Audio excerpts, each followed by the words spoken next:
Hello guys, welcome back to the channel and welcome back to elite wrestling. तो guys आज इस video में हम इस वीक हुए AEW के डायनामाइट शो के बारे में बात करने वाले हैं, जो कि इस साल के AEW के फुल गियर पेपर के पहले का आखिरी डायनामाइट शो था। जिस डायनामाइट शो पर हमें बास्टर्ड पाक का रिटर्न भी देखने को मिला है और जॉन मॉक्सली और एडी किंगस्टन का फेस ऑफ भी देखने को मिला है। तो गाइज पूरे के पूरे डायनामाइट शो पर क्या क्या हुआ ये सब जानने के लिए ये वीडियो एकदम आखिर तक देखना। और अब ज्यादा देर न लगाते हुए चलिए ये वीडियो शुरू करते हैं। लेकिन गाइज वीडियो शुरू करने से पहले मैं आपको बताना चाहूंगा कि गाइज हाल फिलहाल में वर्ल्ड में और यूएस में डे लाइट सेविंग सिचुएशन चल रही है, जो कोई प्रोग्राम नहीं बल्कि वर्ल्ड क्लॉक की एक सिचुएशन है। और इससे होता यह है कि गाइस हर साल यूएसए के टाइम में और इंडिया के टाइम में 1 घंटे का डिफरेंस आता है, जिस वजह से हमें इस वीक वाला डायनामाइट शो इंडिया में 1 घंटा लेट देखने को मिला है। और मुझे भी डायनामाइट शो देखने के लिए थोड़ी सी देर हो गई थी, इसीलिए गाइस आपको ये रिव्यू वीडियो थोड़ी सी लेट मिल रही है। पर गाइस अब हम बात करते हैं इस वीक वाले डायनामाइट शो की और जानते हैं कि इस वीक वाले डायनामाइट शो पर क्या क्या हुआ। तो गाइस इस वीक वाले डायनामाइट शो की शुरुआत लास्ट वीक वाले डायनामाइट शो की तरह ही एक बैकस्टेज इंटरव्यू से हुई, जहाँ पर हमें इंटरव्यू और इनर सर्कल का इंटरव्यू लेते हुए दिखाई दी। और यहीं पर बात करते हुए क्रिस जेरिको ने बताया कि जेक हेगर अभी तक एमएमए में अनडिफिटेड है। और आगे क्रिस जेरिको बात कर ही रहे थे, लेकिन गाइस तभी यहाँ पर एमजेएफ आ गए और यहाँ पर आकर एमजेएफ ने क्रिस जेरिको से कहा कि आज क्रिस जेरिको को पता चलेगा कि क्यों एमजेएफ इनर सर्कल के अंदर बिलोंग करते हैं। और यहाँ पर क्रिस जेरिको ने एमजेएफ से बात करते हुए कहा कि इनर सर्कल के अंदर सभी टफ लोग आते हैं, इसलिए एमजेएफ अगर ये प्रूव कर पाते हैं कि एमजेएफ एक टफ आदमी है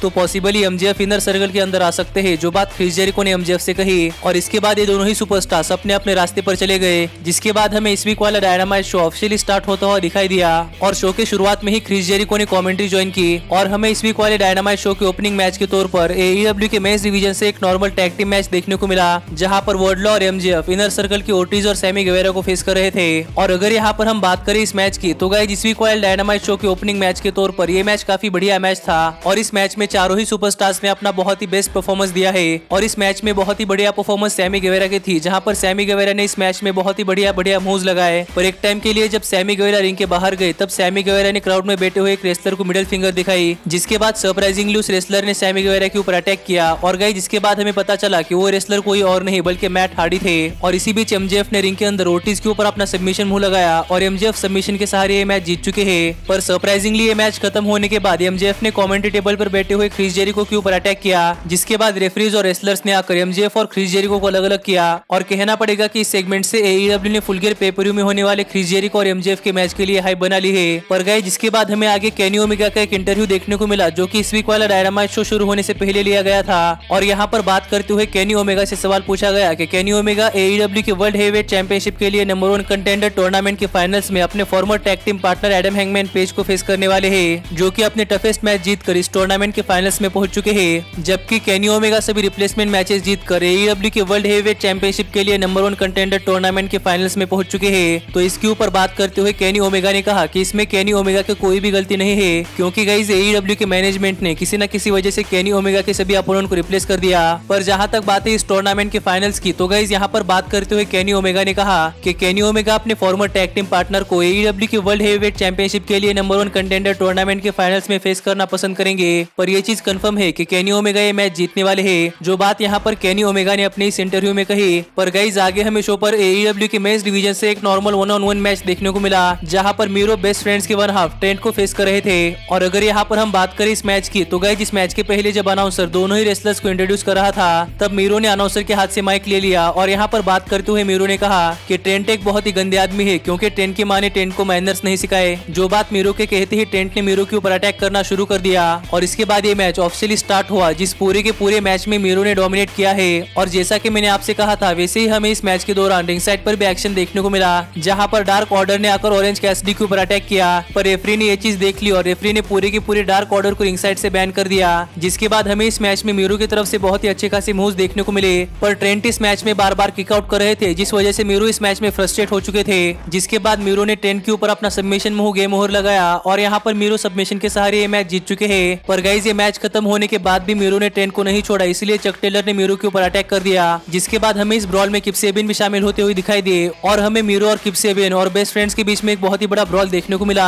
जिसके बाद मीरो ने माइक लेकर एक बार फिर से कहा कि ट्रेंट के मां ने ट्रेंट को मैनर्स नहीं सिखाए। पर तभी ऑरेंज कैसिडी ने टॉप रोप के ऊपर से मीरो और किप सेबिन के ऊपर एक डाइव लगाई, जिसके बाद इन दोनों ही टैग टीम्स को सेपरेट कर लिया गया। और गाइस इसी तरह ये सेगमेंट खत्म हुआ। पर गाइस जिसके बाद हमें आगे डायनामाइट शो पर इस वीक वाला डायनामाइट शो शुरू होने से पहले लिया गया एडम हैंगमैन पेज का इंटरव्यू देखने को मिला। और इस इंटरव्यू में बात करते हुए एडम हैंगमैन पेज ने कहा कि एडम हैंगमैन पेज अपने फॉर्मर टैग टीम पार्टनर को AEW के वर्ल्ड हेवीवेट चैंपियनशिप के लिए नंबर 1 कंटेंडर टूर्नामेंट के फाइनल्स में फेस करने के लिए बहुत ज्यादा एक्साइटेड है। पर एडम हैंगमैन पेज जितने एक्साइटेड है उतने ही नर्वस है, क्योंकि गाइस जब तक एडम हैंगमैन पेज को किसी भी टूर्नामेंट में पार्टिसिपेट करने का एक्सपीरियंस नहीं है, पर अगर एडम हैंगमैन पेज ये मैच हार जाते हैं तो फिर एडम हैंगमैन पेज के लिए आगे कुछ भी नहीं है। इसलिए एडम हैंगमैन पेज को ये मैच जीतना पड़ेगा, जो बात यहाँ पर एडम हैंगमैन पेज ने कही है। पर गाइस जिसके बाद हमें AEW के फुल गियर पेपर में होने वाले FTR वर्सेस यंग बक्स इस मैच के लिए एक हाइप वीडियो देखने को मिला, जिसके बाद हमें टैज रिंग के अंदर आते हुए दिखाई दिए और यहाँ पर आकर बात करते हुए टैज ने कहा कि टैज टोनी खान से बात करने के लिए बहुत देर से कोशिश कर रहे हैं, पर टोनी खान टैज से बात नहीं करना चाहते।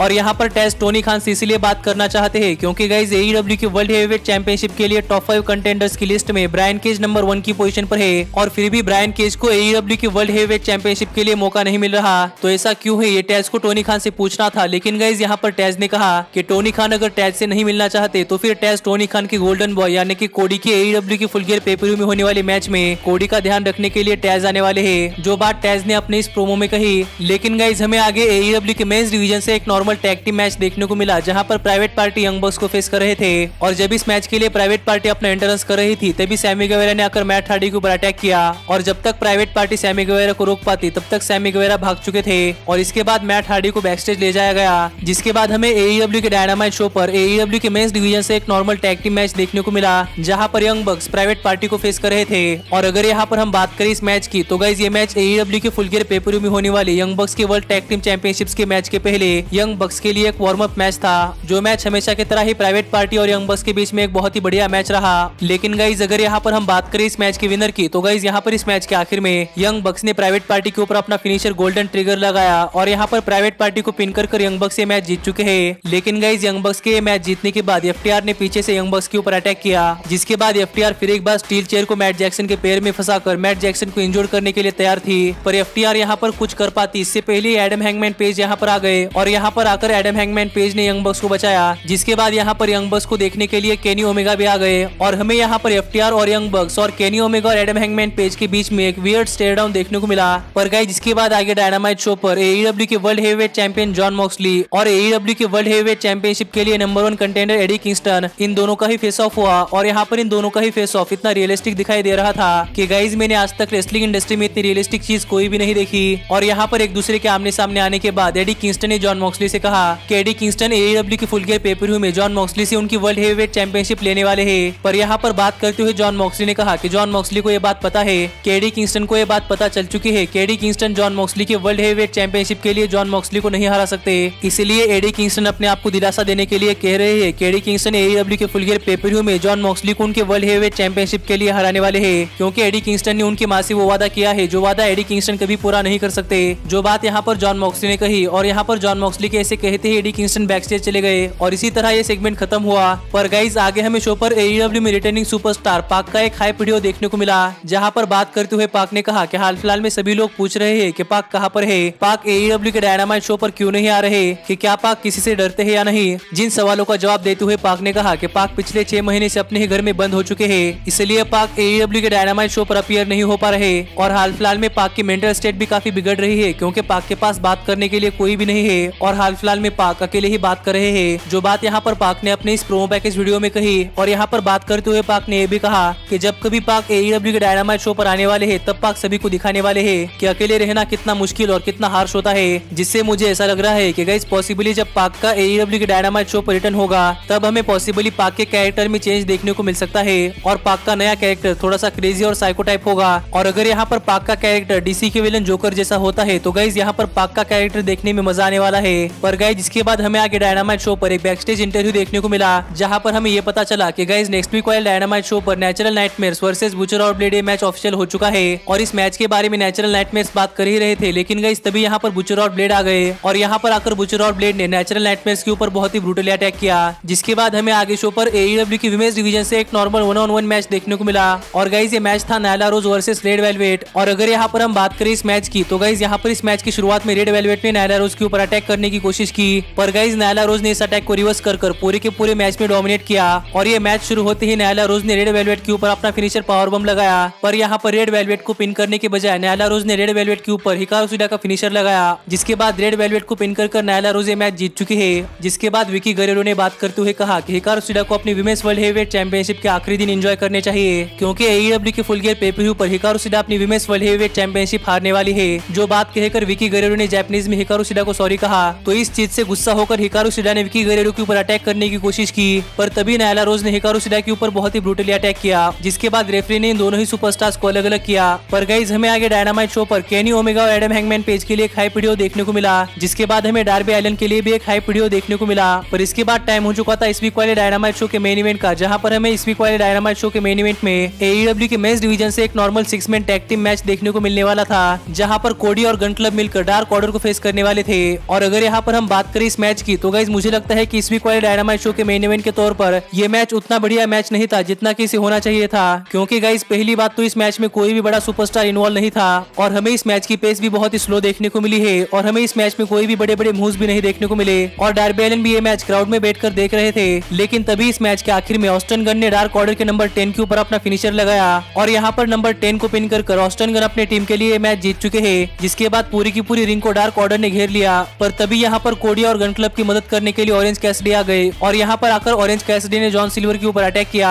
जिसके बाद डार्क ऑर्डर यहाँ से चली गई। पर इसके बाद डार्बी एलन से बात करते हुए कोडी ने कहा कि डार्बी एलन को लगता है कि AEW कंपनी की मैनेजमेंट डार्बी एलन को TNT हेवीवेट चैंपियन नहीं बनने देना चाहती। पर यहाँ पर बात करते हुए कोडी ने कहा कि अगर Darby Allin TNT heavyweight champion बनते हैं तो AEW की मैनेजमेंट डार्बी एलन से नाराज नहीं बल्कि खुश होने वाली है। लेकिन जहाँ तक बात है डार्बी एलन के TNT हेवीवेट चैंपियन बनने की, तो गाइस यहाँ पर बात करते हुए कोडी ने कहा कि TNT हेवीवेट चैंपियन बनने के लिए एक एस होने की जरूरत है और डार्बी एलन एक एस नहीं है, इसलिए डार्बी एलन कभी भी TNT हेवीवेट चैंपियन नहीं बनने वाले, जिसे एक लाइन से कोडी ने अपने आप को हील साबित कर दिया है। और अब AEW के फुल गियर पेपर में होने वाले कोडी और डार्बी एलन के मैच को देखने में मजा आएगा। और इसी तरह AEW के फुल गियर पेपर का go home edition Dynamite show खत्म हुआ, जिस शो का मेन इवेंट छोड़कर मुझे पूरा का पूरा शो पसंद आया है। पर गाइस आप मुझे कमेंट कर बताइए कि आपको ये शो कैसा लगा। लेकिन अब मिलता हूँ आपसे अगली वीडियो में, पर तब तक stay healthy, stay happy and keep watching elite wrestling. Hey, did you like that video? Click the screen for more. And where do you think you're going? Check out our official merchandise page and to support the entire cast. And thanks so much for being the elite. The elite, the elite. What, Nick, you're not going to sing it all with me this time?